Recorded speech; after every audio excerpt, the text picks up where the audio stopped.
Malamig ang lupa, amoy basa, malansa, at tila nanunuot sa bawat butas ng kanyang balat.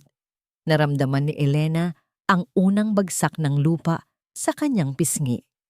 Isang dakok, dalawa, hanggang sa naging tunog na ito ng sunod-sunod na paghukay at pagtatambak. Gusto niyang sumigaw, pero tanging pira-pirasong hininga lang ang lumalabas sa kanyang bibig na puno na rin ng dumi. Sa itaas ng hukay, anino ng tatlong babae ang nakatayo laban sa liwanag ng buwan, ang mga taong itinuturing niyang kapatid, ang mga taong pinagkatiwalaan niya ng kanyang mga pangarap. Chloe, please! Halos hindi lumabas ang boses ni Elena.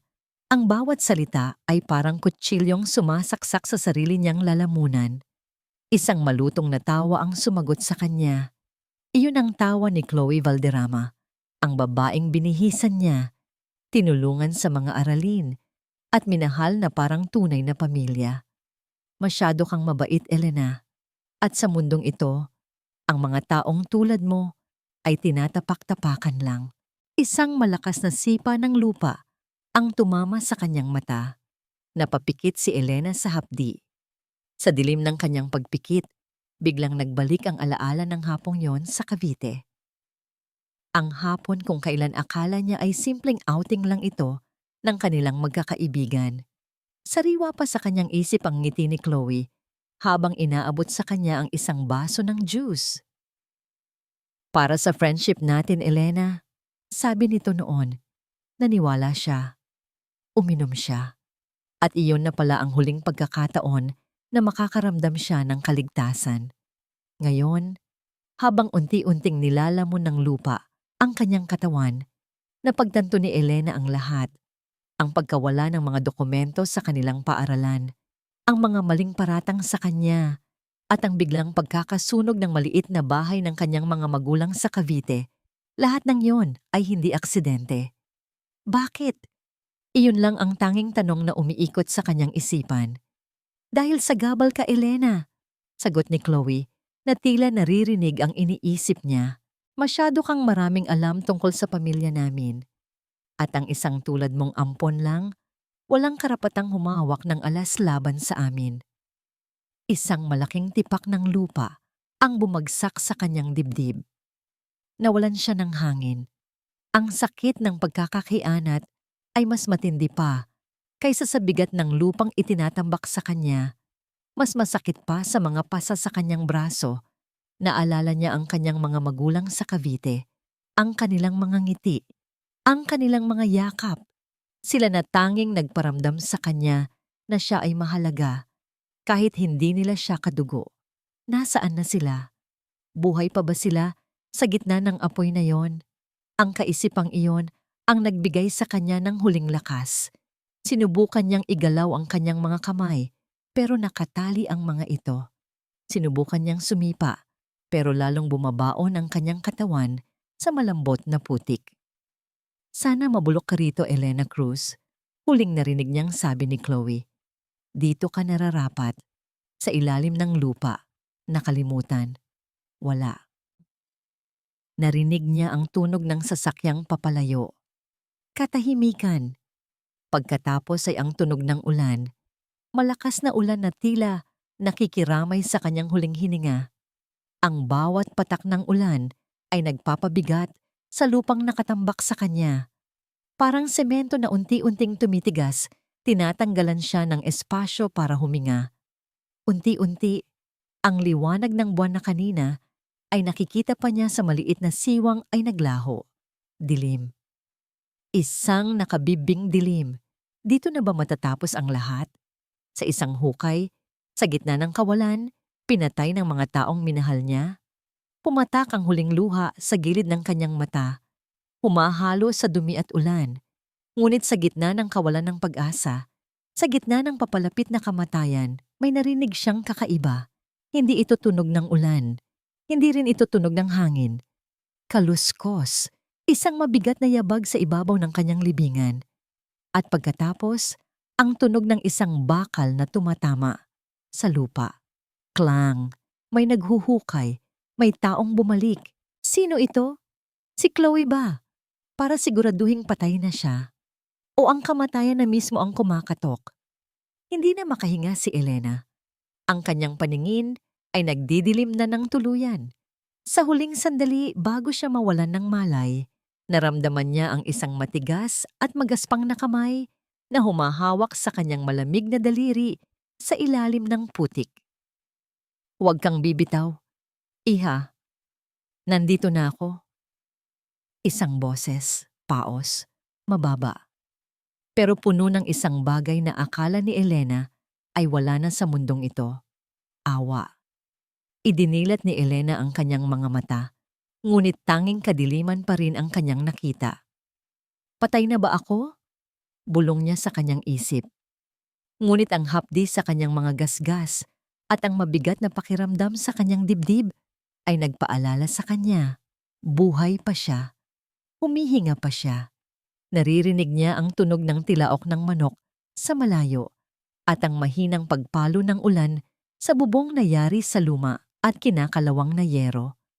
Amoy luma ang paligid. Amoy gamot na halaman at usok ng kahoy. Gising ka na pala, Iha. Isang boses ang bumasag sa katahimikan. Napalingon si Elena sa gilid. Doon, nakita niya ang isang matandang lalaki na nakaupo sa isang silya, nagbabakbak ng luya, si Mang Tomas, ang tahimik na hardinero sa kanilang subdibisyon na laging tinutukso ng mga kaibigan ni Chloe dahil sa kanyang madungis na anyo. Mang Tomas, bakit? Paano niyo po ako nahanap?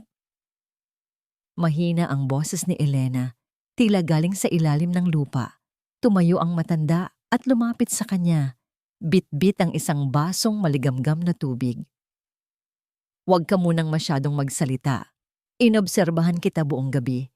Sinundan ko sila, Chloe, dahil alam kong may masama silang balak sa'yo. Hindi ko akalain na aabot sila sa ganoon. Naramdaman ni Elena ang panginginig ng kanyang mga kamay. Ang alaala ng bawat pala ng lupang tumatama sa kanyang muka ay bumalik na parang isang bangungot. Sila, Chloe, ang mga kaibigan ko. Hindi mo sila kaibigan, Elena. Putol ni Mang Tomas sa kanya. Ang kanyang tinig ay puno ng awa pero may kasamang bigat. Ang mga demonyo ay hindi kailanman naging kaibigan. Ilang sandali ang lumipas, may itinuro si Mang Tomas sa isang sulok ng maliit na dampa.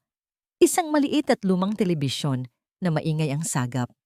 Sa screen, nakita ni Elena ang isang pamilyar na kalsada sa Cavite. Ang kalsada patungo sa kanilang bahay. Naglalakihang apoy ang lumalamon sa maliit nilang tahanan. Nakita niya ang mga bumbero na pilit inaapula ang apoy at ang mga kapitbahay na nagtatakbuhan. Isang malaking sunog ang naganap kagabi sa isang residential area sa Cavite, sabi ng reporter sa TV. Dalawang matanda ang natagpuang halos wala ng malay sa loob ng bahay. Kasalukuyan silang nasa kritikal na kondisyon. Nay! Tay! Sinubukan ni Elena na bumangon, ngunit agad siyang napasigaw sa sakit. Ang kanyang mga binti ay may malalalim na sugat mula sa pagkakaladkad sa kanya sa gubat. Huwag, Elena. Hindi ka pwedeng lumabas. Pigil sa kanya ni Mang Tomas habang hinahawakan siya sa balikat. Kailangan ko silang makita. Kailangan nila ako. Kapag lumabas ka ngayon, malalaman nilang buhay ka pa. At hindi sila titigil hanggat hindi ka nila natatapos ng tuluyan. Napatigil si Elena. Ang luha niya ay mabilis na dumaloy. Pumabasa sa mga benda sa kanyang braso. Bakit nila ginagawa ito sa amin? Wala kaming kasalanan sa kanila. Bakit pati ang mga magulang ko? Napayuko si Mang Tomas. Huminga siya ng malalim bago tumingin ng diretso sa mga mata ni Elena. Hindi lang ito tungkol sa selos. Iha, may mas malalim na dahilan kung bakit kanila gustong burahin sa mundo.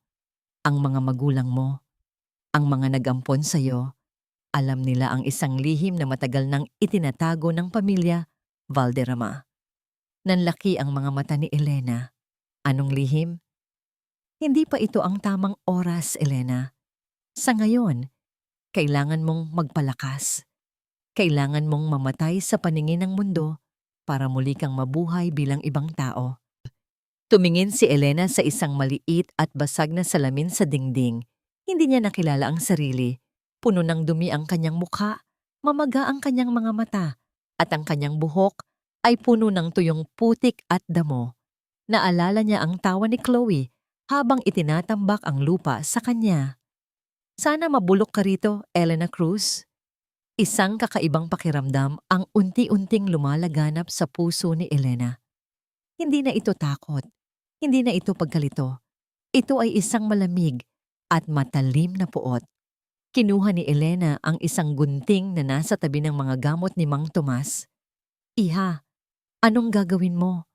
Tanong ng matanda. Hindi sumagot si Elena. Hinawakan niya ang kanyang mahabang buhok. Ang buhok na dati ay laging pinupuri ng kanyang nanay. Gupit. Isang malaking bahagi ng buhok ang nalaglag sa sahig. Gupit. Isa-isa, ang mga hibla ng kanyang nakaraan ay naglalaglagan sa maduming lupa ng dampa. Nang matapos siya, tumingin si Elena sa salamin. Maikli na ang kanyang buhok, magulo, at tila matalas. Ang kanyang mga mata na dati ay puno ng kabaitan, ngayon ay tila dalawang nagbabagang uling sa gitna ng kadiliman. Hinarap niya si Mang Tomas. Wala na si Elena Cruz, Mang Tomas. Pinatay na nila siya kagabi sa gitna ng bukid. Huminga siya ng malalim. Ang kanyang boses ay naging matigas na parang bakal. Mula ngayon, ang bawat hininga ko ay magiging parusa para sa kanila. Hindi ako titigil hanggat hindi nila nararamdaman ang bigat ng lupang itinambak nila sa akin. 3 taon. 3 taon na ang lumipas mula nang huling maramdaman ni Elena ang lamig ng lupa sa kanyang balat. Ngayon, ang tanging nararamdaman Dariaya ay ang lambot ng mamahaling upuan sa loob ng kanyang itim na SUV habang binabagtas ang kalsada patungo sa isang marangyang hotel sa Makati. Tumingin siya sa bintana. Ang Manila ay puno pa rin ng ingay at polusyon, ngunit para sa kanya, ang lungsod na ito ay isa ng malaking entablado kung saan siya ang bida sa isang madugong dula. Handa ka na ba, Iha? Si Mang Tomas ang nagmamaneho. Hindi na siya ang madungis na hardinero noon. Ngayon, nakasuot siya ng malinis na uniforme ng isang driver, ngunit ang kanyang mga mata ay nananatiling matalas. Laging nagmamasid sa paligid. Higit pa sa handa, Mang Tomas, sagot niya. Hindi na Elena ang pangalang itatawag sa kanya ng mundo ngayong gabi. Siya na si Celeste, ang misteryosong businesswoman na galing sa Singapore, ang babaeng may hawak ng puhunan na kailangang-kailangan ng pamilya Valderrama para maisalba ang bumabagsak nilang kumpanya. Hinawakan niya ang kanyang leeg, kung saan nakatago sa ilalim ng kanyang mamahaling kwintas ang isang maliit na peklat, isang paalala ng gabing iyon sa Cavite. Pagbaba niya ng sasakyan, agad siyang sinalubong ng mga flash ng kamera. Itinaas niya ang kanyang baba. Ang bawat hakbang niya sa ibabaw ng red carpet ay puno ng awtoridad. Ang bawat kislap ng kanyang gown ay tila isang hamon sa kapalaran. Pumasok siya sa ballroom. Ang amoy ng mamahaling pabango at alak ay naging pamilyar sa kanya. Pero nananatili itong kasuklam-suklam. Sa gitna ng bulwagan, nakita niya sila. Ang kanyang mga kaibigan, sila Chloe, Sofia at Brianna. Nakasuot sila ng mga designer gown, may hawak na baso ng champagne, at tumatawa na tila ba wala silang pinatay 3 taon na ang nakalilipas. Mukhang walang nagbago. Sila pa rin ang mga reyna ng kanilang sariling mundo. Huminga ng malalim si Celeste. Naramdaman niya ang bilis ng tibok ng kanyang puso. Pero hindi ito dahil sa takot. Ito ay dahil sa pananabik. Pananabik na makitang gumuho ang mga ngiting iyon. Ladies and gentlemen, anunsyo ng host. Let us welcome our special guest for tonight, the CEO of Emerald Heights Development, Miss Celeste. Naglakad siya patungo sa kinaroroonan ni na Chloe. Lahat ng mata ay nasa kanya. Lahat ng bulungan ay tungkol sa kanyang ganda at yaman. Nang makalapit siya, sadyang huminto si Celeste sa harap ni Chloe. "Good evening," bati niya. Ang kanyang boses ay malumanay, tila musika, pero may talim na tanging siya lang ang nakakaalam. Natigilan si Chloe. Unti-unting nawala ang nangiti sa kanyang mga labi habang tinititigan ang mukha ni Celeste. Pinagmasdan niya ang mga mata, ang hugis ng mukha, at ang paraan ng pagtayo ng babaeng nasa harap niya. "Nice to meet you, Miss Celeste," sabi ni Chloe, pero may halong kaba sa kanyang boses. Para kang, para kang may kamukha. Ngumiti si Celeste, isang matamis at mapanganib na ngiti. "Talaga? Maraming ang nagsasabi niyan," sagot niya habang tinititigan ng diretso si Chloe. "Sabi nila, ang mga mukha raw ng nakaraan ay hindi talaga nawawala. Naghihintay lang silang muling magpakita." Umiwas ng tingin si Chloe, tila ba napapaso sa titig ni Celeste. Lumingon siya sa kanyang mga kaibigan na mukhang naguguluhan din. "May problema ba, Chloe?" tanong ni Sofia. Wala, wala." Mabilis na sagot ni Chloe, pero nanginginig ang kanyang kamay na may hawak ng baso. Inabot ni Celeste ang kanyang kamay para makipag-shake hands. Isang simpleng kilos, pero para kay Chloe, tila ba isang bitag ito. "I'm looking forward to working with your family, Chloe. Narinig ko, mahilig daw kayong magbaon ng mga mahahalagang bagay." Nanigas si Chloe sa kanyang kinatatayuan. Ang kanyang mukha ay biglang namutla. Tila ba nakakita siya ng isang multo sa gitna ng maliwanag na party. "Ano? Anong ibig mong sabihin?" bulong ni Chloe. Lumapit si Celeste sa tenga ni Chloe. Sapat lang para siya lang ang makarinig. Ang kanyang boses ay naging malamig na parang hanging galing sa sementeryo. "Ibig ko lang sabihin, sana ay maayos ang pundasyon ng mga gusali niyo. Dahil kapag hindi, baka bigla na lang itong gumuho at ilibing kayong lahat ng buhay. Hindi sapat ang saktan sila. Kailangan nilang maranasan ang unti-unting pagkabulok mula sa loob, gaya ng nararamdaman ko tuwing naaalala ko ang gabi sa gitna ng bukid." Isang linggo matapos ang party, inimbitahan ko sina Chloe, Sofia at Brianna sa isang eksklusibong dinner sa aking penthouse. Kunwari ay para pag-usapan ang malaking investment na ilalagay ko sa kumpanya ng mga Valderrama. "Cheers para sa ating bagong partnership," masayang bati ni Brianna habang itinataas ang kanyang baso. Ngumiti ako, pero nanatiling malamig ang aking mga mata. Pinanood ko silang uminom. Ang alak na iniinom nila ay kasing mahal ng buhay na ninakaw nila sa akin. Alam nyo, simula ko habang dahan-dahang hinihiwa ang steak sa aking pinggan. Bago ako bumalik dito sa Pilipinas, may narinig akong kwento tungkol sa isang grupo ng magkakaibigan na may itinagong madilim na lihim. Napatigil sa pagnguya si Sofia. Siya ang pinakamahina sa kanila. Ang taong madaling mabasag kapag may pressure. "Anong klaseng lihim, Celeste?" tanong ni Chloe. Pilit na pinapanatili ang kanyang poise. "Sabi nila, may iniwan daw silang basura sa isang hukay. Pero ang hindi nila alam, ang basurang yon, natutong gumapang pabalik." Halos mabitawan ni Sofia ang kanyang tinidor. Ang tunog ng bakal na tumama sa porselana ay tila isang putok ng baril sa tahimik na silid. "Masyadong morbid ang mga kwento mo, Celeste," tumatawang sabi ni Chloe, pero nakikita ko ang panginginig ng kanyang panga. "Uminom na lang tayo." "O baka naman, natatakot kayo dahil totoo ang kwento?" Dagdag ko habang nakatingin ng diretso kay Sofia. "Sofia, mukhang namumutla ka. May naalala ka ba?" "Wala. Wala akong naalala," mabilis na sagot ni Sofia. Uminom siya ng sunod-sunod na parang gustong lunurin ang sariling takot. Iyon ang simula. Nang malasing si Sofia, madali ko siyang napaamin tungkol sa mga pekeng dokumento at gianlanlan sa grades na ginawa nila para makuha ang mga scholarship noong college. Bawat salita niya ay nire-record ng aking cellphone sa ilalim ng mesa. Pero hindi pa yun ang sapat.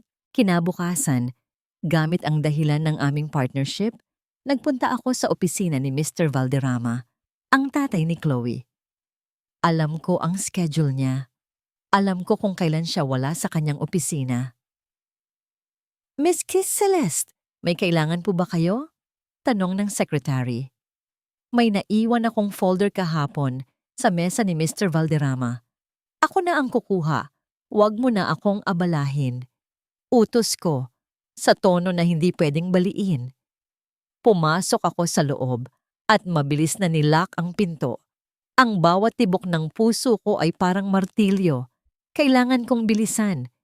Hinanap ko ang vault sa likod ng malaking painting. Salamat kay Mang Tomas.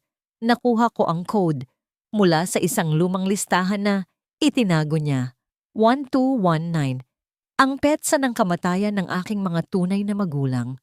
Pagbukas ng vault, hindi pera ang bumulaga sa akin, kundi mga papeles, mga titulo ng lupa, at isang itim na folder na may tatak na Cavite Project. Confidential. Binuksan ko ito. Nanlambot ang aking mga tuhod sa aking nakita. Nandoon ang mga litrato ng aming bahay sa Cavite bago ito masunog. May mga blueprint din ng lupa kung saan nakatayo ang bahay ng mga magulang ko. Pero ang pinakamasakit ay ang isang sulat.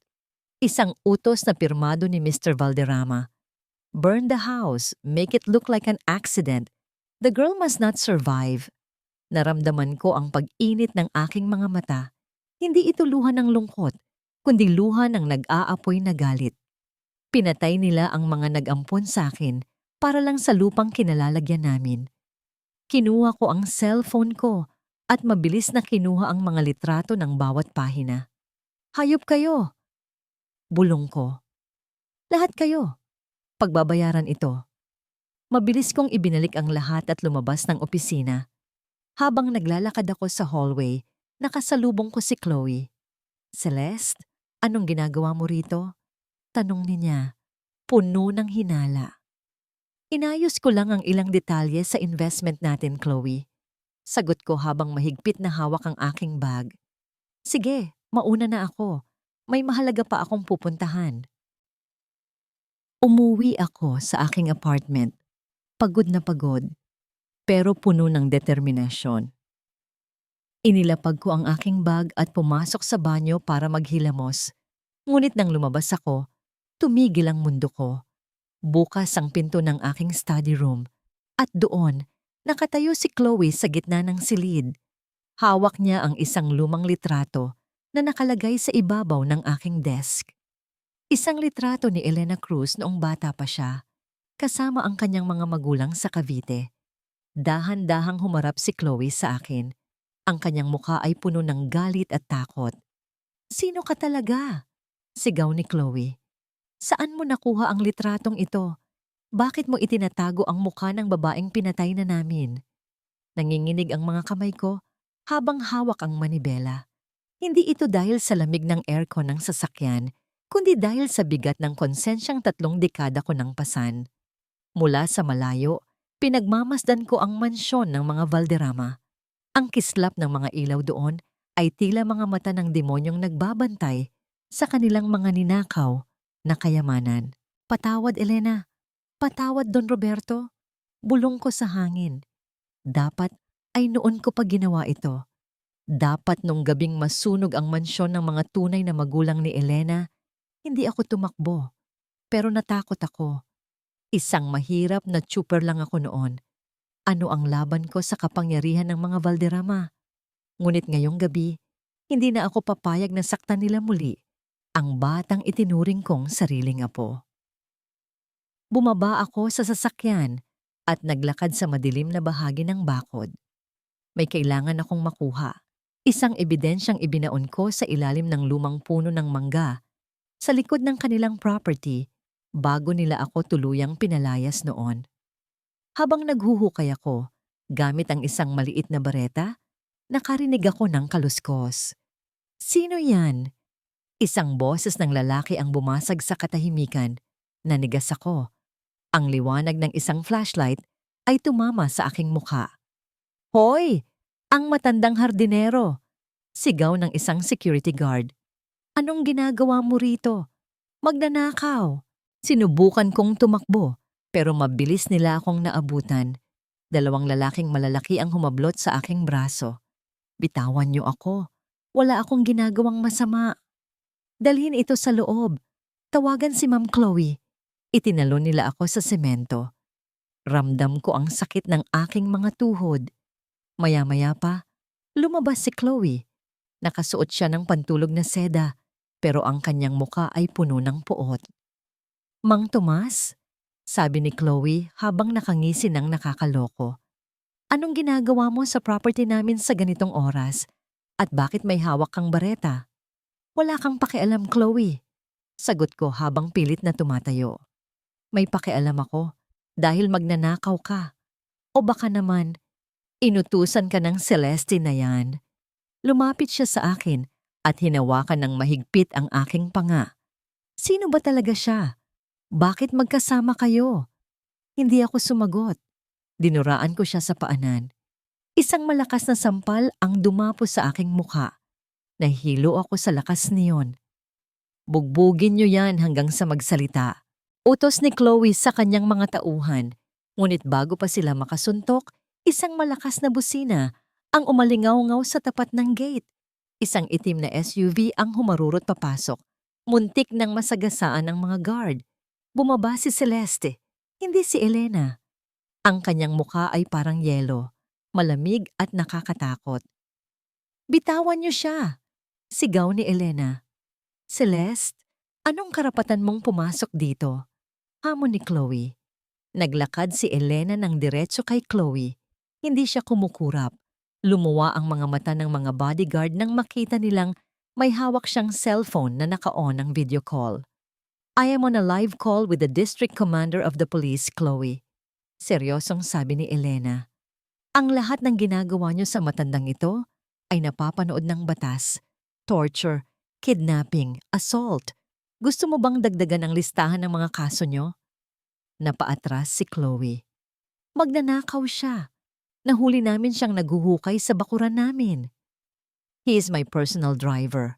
At kung ano man ang hinahanap niya, iyon ay pag-aari ng pamilya ko na ninakaw niyo. Sabi ni Elena habang itinataas ang aking braso para tulungan akong tumayo. Tumingin si Elena sa mga guard. Bitawan niyo siya kung ayaw niyong mabulok sa kulungan kasama ng amo niyo. Dahil sa takot sa police commander na nasa call, dahan-dahang lumayo ang mga guard. Galit na galit si Chloe pero wala siyang magawa. Hindi pa tayo tapos, Celeste, o kung sino ka mang multo.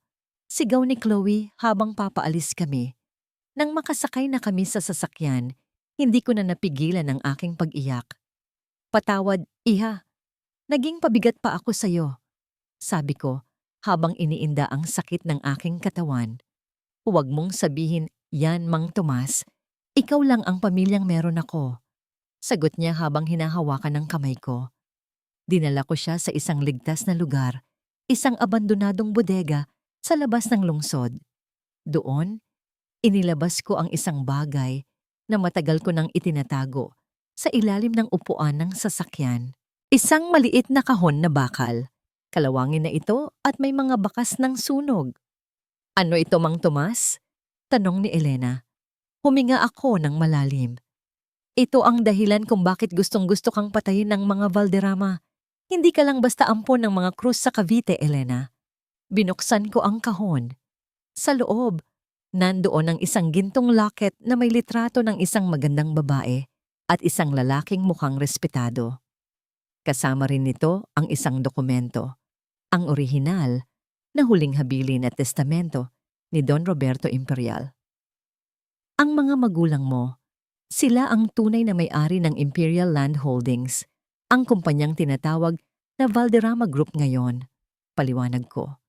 Nanlaki ang mga mata ni Elena. Nanginginig ang kanyang mga daliri habang hinahawakan ng locket. Hindi naging aksidente ang sunog sa mansyon niyo 30 taon na ang nakalilipas. Pinatay sila ni na Mr. Valderrama para makuha ang lahat. Ibinilin ka sa akin ng tatay mo bago siya malagutan ng hininga. Itinago kita sa Pamilya Cruz para mailigtas ka. Tumingin si Elena sa akin. Ang kanyang mga mata ay puno ng luha at hindi makapaniwalang katotohanan. Ibig sabihin, ang lahat ng yaman nila, ang lahat ng pinaghirapan nila ay sa akin? Tumango ako. Ikaw ang tunay na tagapagmana, Elena. At sa loob ng kahon na yan, nandoon ang susi para bawiin ang lahat at mabulok sila sa impyerno. Tumayo si Elena. Ang kanyang aura ay nagbago. Kung kanina ay puno siya ng galit, ngayon ay puno na siya ng kapangyarihan. Salamat, Mang Tomas. Bulong niya. Dahil ngayon, hindi lang katarungan ang kukunin ko. Kukunin ko ang lahat ng sa akin. Hawak ko ang mga papel na tila naging mitya ng buhay ko. Ang bawat pahina ay may amoy ng luma at alikabok. Pero para sa akin, amoy dugo ito. Amoy ng mga pangarap na ninakaw bago pa man ako matutong mangarap. Imperial! Bulong ko. Tiningnan ko ang gintong locket. Ang babaeng nasa litrato ay may mga matang katulad ng sa akin, puno ng pag-asa. At ang lalaki, si Don Roberto, ay may ngiting tila nangangako ng proteksyon. Proteksyon na hindi niya naibigay dahil pinatay siya ng mga taong itinuring niyang kaibigan. Naramdaman ko ang pag-init ng aking mga mata. Isang butil ng luha ang pumatak sa dokumentong nagpapatunay na ako ang nag-iisang tagapagmana ng lahat ng pag-aari ng mga Valderrama ngayon. Hindi lang nila ako gustong patayin sa Cavite dahil sa selos o dahil sa ampon lang ako. Gusto nila akong patayin dahil ako ang buhay na ebidensya ng kanilang krimen. 30 taon na ang nakalilipas. Ako ang multo ng nakaraan na pilit nilang ibinabaon. Iha, kailangan nating kumilos ng mabilis. Basag ni Mang Tomas sa katahimikan. Alam na ni Chloe na may alam tayo. Hindi sila magdadalawang isip na tapusin ang sinimulan nila. Pinunasan ko ang aking luha. Ang lungkot ay mabilis na napalitan ng isang naglalagablab na puot. Isang puot na mas mainit pa sa apoy na tumupok sa bahay namin sa Cavite. Hayaan mo silang sumubok, Mang Tomas, sabi ko habang isinasara ang kahon. Sa pagkakataong ito, hindi na ako ang batang nakatali ang mga kamay. Ako na ang may hawak ng mitsa. Nagpasyang bumalik ako sa aking apartment para kunin ang iba pang ebidensya na nakalap ko laban sa kanilang kumpanya. Kailangan kong pagsama-samahin ang lahat para sa huling pasabog. Pagpasok ko sa unit, naramdaman ko agad ang kakaiba.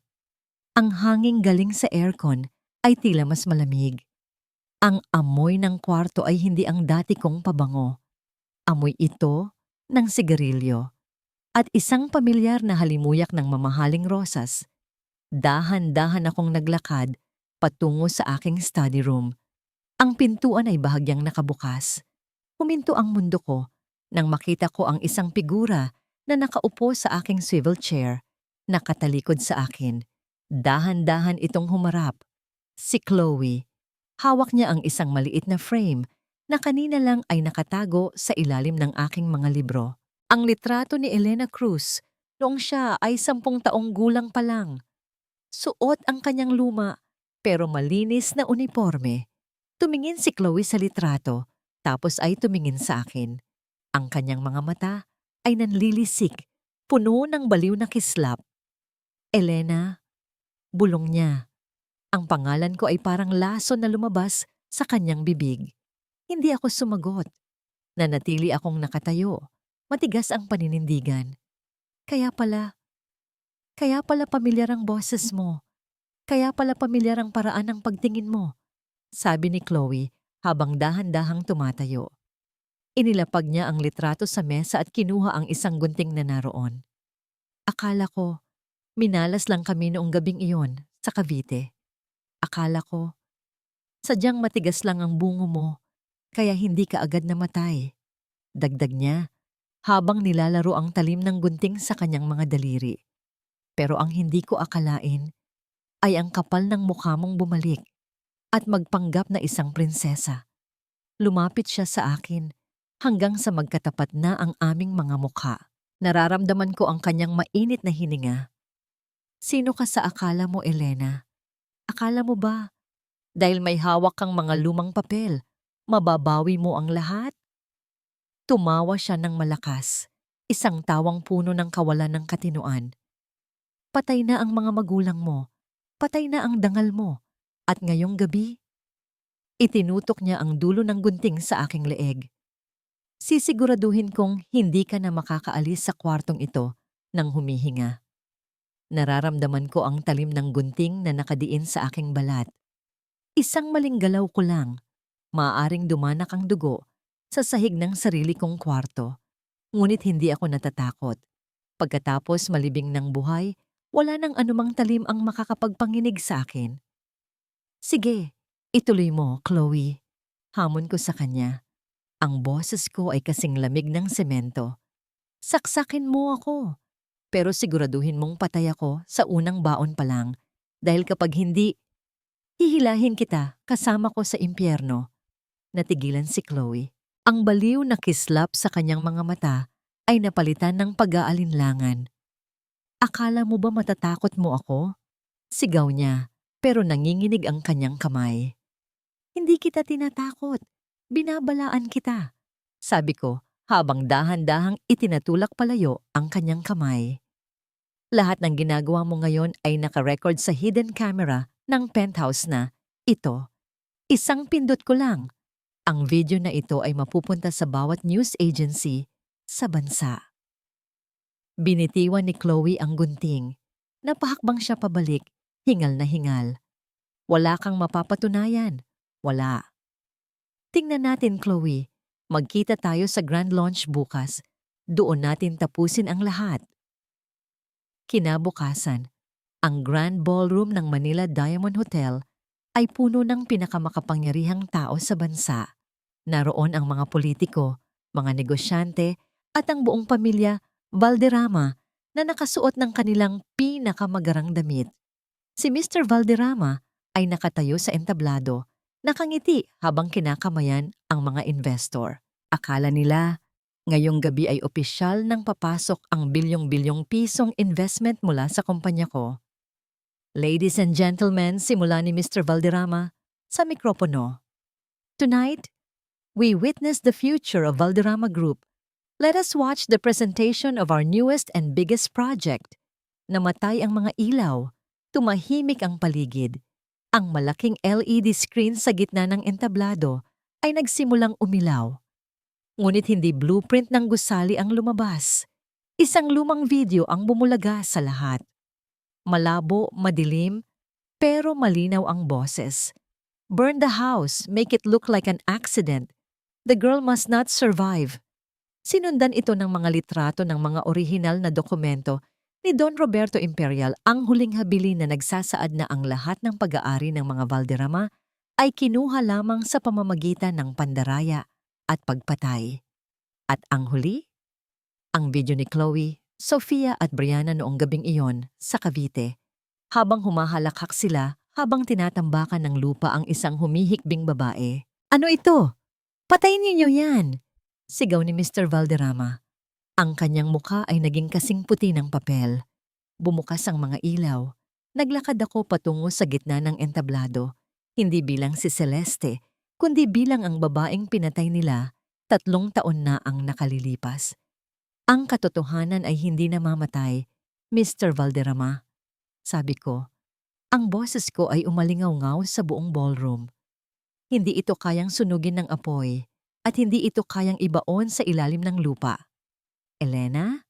Bulong ni Sofia mula sa madla, sabay takip sa kanyang bibig. Ako si Elena Cruz Imperial. Pagpapatuloy ko. Ang tunay na anak ni Don Roberto Imperial at ang mga taong nakikita ninyo sa entabladong ito ay hindi mga negosyante. Sila ay mga magnanakaw at mga mamatay tao. Nagkagulo ang mga tao. Nagsimulang kumuha ng litrato ang mga reporter. Sa gilid ng ballroom, bumukas ang mga pinto at pumasok ang mga tauhan ng NBI at mga pulis. Mr. Arturo Valderrama, you are under arrest for the murder of Roberto and Alicia Imperial and for multiple counts of fraud. Anunsyo ng opisyal. Nakita ko ang pagbagsak ng balikat ni Mr. Valderrama. Ang kanyang imperyo, ang kanyang pangalan, ang lahat ng pinaghirapan niyang itayo sa ibabaw ng mga bangkay ay gumuho sa loob lamang ng ilang minuto. Pero si Chloe ay hindi susuko ng ganoon lang. Habang pinupusasan ng kanyang ama, mabilis siyang lumapit sa akin. May kinuha siya mula sa loob ng kanyang maliit na clutch bag. Isang baril, isang maliit na revolver. "Hayop ka, Elena!" sigaw ni Chloe. "Dapat tinapos na kita noon pa. Dapat pinanigurado kong wala ka ng hininga bago ako umalis." Itinutok niya ang baril sa aking dibdib. Ang kanyang mga mata ay wala na sa katinuan. Puno na siya ng desperasyon at baliw na galit. "Chloe, ibaba mo ang baril!" sigaw ng mga pulis, pero hindi sila makalapit dahil baka madamay ako. Ngumiti ako sa kanya. Isang ngiti ng tagumpay at kapayapaan. "Sige Chloe, putukin mo," hamon ko. "Dahil kahit patayin mo ako ngayon, hinding-hindi mo na mababalik ang dati mong buhay. Natalo na kita." Nanginginig ang daliri ni Chloe sa gatilyo. Ang buong ballroom ay naging kasing tahimik ng sementeryo. Lahat ay naghihintay sa isang putok na magtatapos sa lahat. Isang malakas na putok ang umalingaw-ngaw sa loob ng ballroom. Pumikit ako. Hinihintay ang hapdi ng bala na tatagos sa aking dibdib. Ngunit sa halip na sakit, ang narinig ko ay ang malakas na pagbagsak ng isang katawan sa sahig at ang sunod-sunod na sigaw ng mga tao. Idinilat ko ang aking mga mata. Nakahandusay si Chloe sa semento. Pilit na pinipigilan ng 4 na pulis. Ang baril ay tumalsik sa malayo. Hindi siya nakaputok ng maayos dahil sa panginginig ng kanyang kamay. Ang bala ay tumama lamang sa malaking chandelier sa itaas na naging sanhi ng pagkabasag ng mga kristal na parang ulan sa aming paligid. "Bitawan niyo ako! Akin ang lahat ng ito! Akin!" sigaw ni Chloe habang kinakaladkad siya palabas. Ang kanyang marangyang gown ay punit-punit na at ang kanyang mukha ay hindi na makilala dahil sa halo-halong luha at itim na makeup. Tumingin siya sa akin sa huling pagkakataon. Ang kanyang mga mata ay puno ng wagas na inggit at takot. Ngunit sa pagkakataong ito, hindi galit ang naramdaman ko para sa kanya, kundi awa. Isang malalim at malamig na awa para sa isang taong naging bilanggo ng sarili niyang kasamaan. Lumipas ang ilang buwan. Ang ingay ng media ay unti-unti nang humupa. Ang pamilya Valderrama ay nahaharap na sa habambuhay na pagkabilanggo dahil sa mga krimen nila noon at ngayon. Ang lahat ng yaman na ninakaw nila ay unti-unti nang naibabalik sa Imperial Foundation na itinatag ko para sa mga biktima ng karahasan at kawalan ng katarungan. Isang hapon, dinalaw ko si Chloe sa loob ng correctional facility. Nakatitig siya sa akin mula sa kabila ng salamin. Wala na ang kanyang mamahaling alahas, ang kanyang buhok ay maikli na at wala ng buhay. "Nandito ka ba para pagtawanan ako, Elena?" Mahinang tanong niya. Wala na ang talas ng kanyang boses. Umiling ako. "Nandito ako para sabihing pinatawad na kita." Malumanay kong sagot. Nanlaki ang kanyang mga mata. "Pinatawad? Pagkatapos ng lahat ng ginawa ko sa'yo? Pagkatapos kitang ilibing ng buhay?" "Oo," sabi ko habang nakatingin ng diretso sa kanya. "Hindi dahil karapat-dapat kang patawarin, Chloe, kundi dahil ayaw ko nang dalhin ang bigat ng galit ko sa'yo.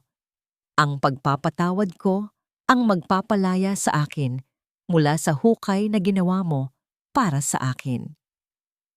Tumayo ako at nagsimulang maglakad palayo. Hindi ko na hinintay ang kanyang sagot. Sa bawat hakbang ko palabas ng bilangguan, nararamdaman ko ang unti-unting paggaan ng aking pakiramdam. Ang huling kadena ng aking nakaraan ay tuluyan ng naputol.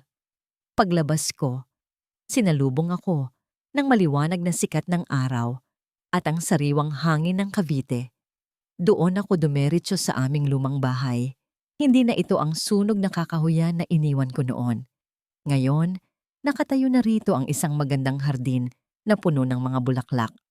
Sa gitna ng hardin, nakaupo sa isang tumba-tumba ang aking nanay at tatay. "Elena, anak," tawag ni nanay nang makita niya ako. Bagamat mahina pa ang kanilang katawan mula sa trahedyang dinanas, ang kanilang mga ngiti ay sapat na para sabihing ayos na ang lahat. Niyakap ko sila ng mahigpit. Amoy sabon, amoy tahanan. Ito ang kayamanang hinding-hindi mananakaw ng anumang piraso ng papel. "Salamat sa Diyos, nakauwi ka na," bulong ni tatay habang hinahaplos ang aking buhok. Sa gilid ng hardin, nakita ko si Mang Tomas. Tahimik siyang nagdidilig ng mga halaman. Suot ang kanyang pamilyar na sombrero. Tumingin siya sa akin at tumango ng may ngiti. Siya ang naging anghel ko sa dilim, ang taong hindi bumitaw, nang akala ko ay wala na akong pag-asa. Naglakad ako patungo sa isang maliit na altar sa ilalim ng puno ng mangga. Doon, inilagay ko ang gintong laket ng aking mga tunay na magulang sa tabi ng isang plaque na may mga pangalan nila, Don Roberto at Alicia Imperial. "Tapos na po," bulong ko sa hangin. Nakuha ko na ang katarungan, pero higit sa lahat, nahanap ko na ang sarili ko. Isang banayad na hangin ang umihip, tila isang haplos mula sa langit. Naisip ko ang lahat ng pinagdaanan ko, mula sa dilim ng hukay hanggang sa kislap ng mga diamante sa Makati. At ngayon, sa kapayapaan ng hardin na ito, natutunan ko na ang tunay na lakas ay hindi nasusukat sa kung gaano mo kayang saktan ang mga nakasakit sa iyo. Ang tunay na lakas ay ang kakayahang tumayo muli, piliin ang kabutihan sa kabila ng lahat ng kasamaan at hayaang maghilom ang puso. Huminga ako ng malalim. Pinuno ang aking baga ng pag-asa. Wala na ang dilim. Wala na ang lamig ng lupa. Dahil sa wakas, ang puso ni Elena Cruz Imperial ay natuto nang tumibok muli sa liwanag. At sa bawat bukang liwayway na darating, alam kong hindi na ako muling malilibing sa nakaraan. Ako ay malaya na. At dito nagtatapos ang kwento ni Elena Cruz Imperial. Maraming salamat sa inyong lahat dahil sinamahan ninyo si Elena sa bawat hakbang ng kanyang mahirap pero makabuluhang paglalakbay. Mula sa madilim na hukay sa Cavite hanggang sa matamis na tagumpay sa kanyang bagong buhay, ramdam ko ang inyong pakikinig at pagdamay sa kanyang karakter. Habang binubuo ko ang bawat kabanata ng kwentong ito, hindi ko mapigilang maramdaman ang bigat ng bawat luha ni Elena. Para sa akin, ang pagsusulat sa kanyang buhay ay hindi lang tungkol sa katarungan, kundi tungkol sa pagbangon ng isang tao mula sa pinakamalalim na pagkakalubog. Nais ko ring ibahagi na ang bawat emosyong inyong narinig ay galing sa puso, sa pagnanais na ipakita na walang dilim na hindi kayang talunin ng liwanag. Ang buhay ay maaaring maging malupit at minsan ay ipagkakanulo tayo ng mga taong pinagkatiwalaan natin. Ngunit sana ay baunin ninyo ang aral na iniwan ni Elena. Ang paghihiganti ay maaaring magbigay ng pansamantalang panalo, pero ang tunay na tagumpay ay matatagpuan sa pagpapatawad at sa pagpili na maging mabuti sa kabila ng lahat ng sakit. Ang pagpapatawad ay hindi para sa mga taong nakasakit sa atin, kundi para sa ating sariling kalayaan. Sana ay nagustuhan ninyo ang ating pagsasama sa audio drama na ito. Ano ang bahagi ng kwento na pinakatumatak sa inyong puso? O baka naman ay mayroon din kayong sariling kwento ng pagbangon na nais ninyong ibahagi. Gustong-gusto naming marinig ang inyong mga saloobin, kaya huwag po kayong mag-atubiling mag-iwan ng inyong komento. Hanggang sa muli nating pagkikita sa susunod na kwento ng pag-ibig, pag-asa at katapangan.